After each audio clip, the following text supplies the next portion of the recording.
Hey guys, thank you for tuning in this little vignette from the Halloween Horror 2018 match. What we wanted to do here is actually a serious video. Fagan, you've got a pretty interesting shotgun you brought out to the match, and it's got some history behind it, and we thought we'd share it with the audience. Right, this is a Ithica 37. My uncle Jack was in law enforcement from the early 70s to the mid 90s. Worked for a couple different agencies here in Arizona, and this was his duty shotgun during that time frame. So his car gun. Right. Interesting story about why he purchased it is he went to use one of the department issued shotguns one night, and it wouldn't cycle. Just didn't work at all. Didn't work because it had been so ill maintained. So, wow. You know, he believed at the time he needed to have his own shotgun to depend on if he needed to use one. You know, kudos to him for even trying it. How many troopers or sheriffs or cops or whatever, law enforcement professionals, pick up the thing off the rack, don't try it out, throw it in the car, and then when they actually need it, maybe it don't work. Right. That's a bad thing. Right. It was in his case, it was actually a situation where he may have needed it. Yeah, sure. So he bought his own shotgun, and the reason he went with an Ithica 37 over an 870 or other contemporary guns was because he wanted something different than the issue gun, so it couldn't get mixed up with those. He didn't want someone else walking off with his personally owned firearm. Now, I'm surprised he could bring a personally owned firearm. That was acceptable per the regs, or what? It was, you know, the sheriff's office had a lot more leeway and that sort of thing. All right. A lot of deputies brought their own guns and qualified with them. Okay. But when he moved over to a city police department, they gave him some grief about it, and he had to go through the channels to get approved for it. And their whole argument was, well, there's guns on the rack that aren't being used, and he had to say, well, this is my gun, I trust it, and it's proven. And you know, it was a bit of a hassle for him to use it. Did he use it in this config with the ghost ring and all that, or is that something that happened later? He added the ghost rings later when he was using it. You know, as we moved into the 90s, the need for taking longer shots in law enforcement became more common. Or at least the understanding that that might be a need, and therefore enhancing your equipment accordingly. Right. Yeah. When he originally purchased it, it just had a bead sight on it.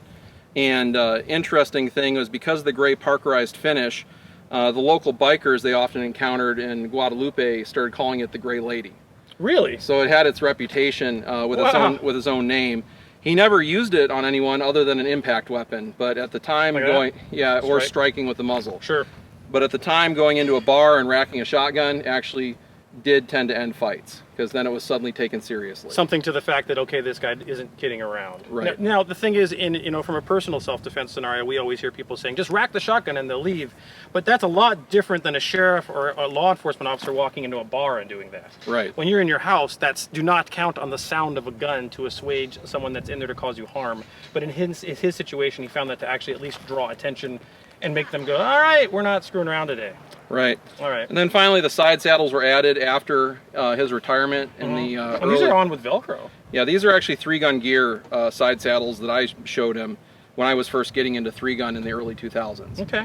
So he added those, and it's been his closet shotgun for some time, but unfortunately I think it's due for some extensive service to bring it back up to speed after so many years. Again, an example of what we said in the actual match conclusion is that you can't just put a shotgun in the closet and trust it to be reliable, because things go awry. And one thing I did replace before the match was the magazine tube spring. It had been left loaded so long the spring was very weak. Oh wow. So when you do leave a magazine tube spring loaded for a very long time, it is going to lose its strength, and it may not kick the shells out hard enough, particularly towards the end of the tube. Now most people think that springs fail when they have a cyclic that gets cycled over and over again, but eventually enough compression can wear them out too. Right, they just end up at that set point, and that's it. And it depends, it takes a set, that's the word. It also depends what kind of spring it is too, what kind of steel. Very interesting gun. Are you going to fix it up to bring it back to life, to put it back into action in a way that's more reliable than you saw at the match? Yeah, I'm going to see if we can order a new extractor spring for it. I think that'll probably help sort it out. Also, maybe giving the chamber a thorough polishing to clean out any residue or debris that's accumulated in there over the years. Truly a piece of family history. Well, thanks for sharing that with us, guys. Hopefully you like that kind of stuff. It's pretty neat to see a gun that's got history like that right here from the local community. And the Gray Lady struck again today, shooting the Halloween Horror 2018 match. Thanks for watching.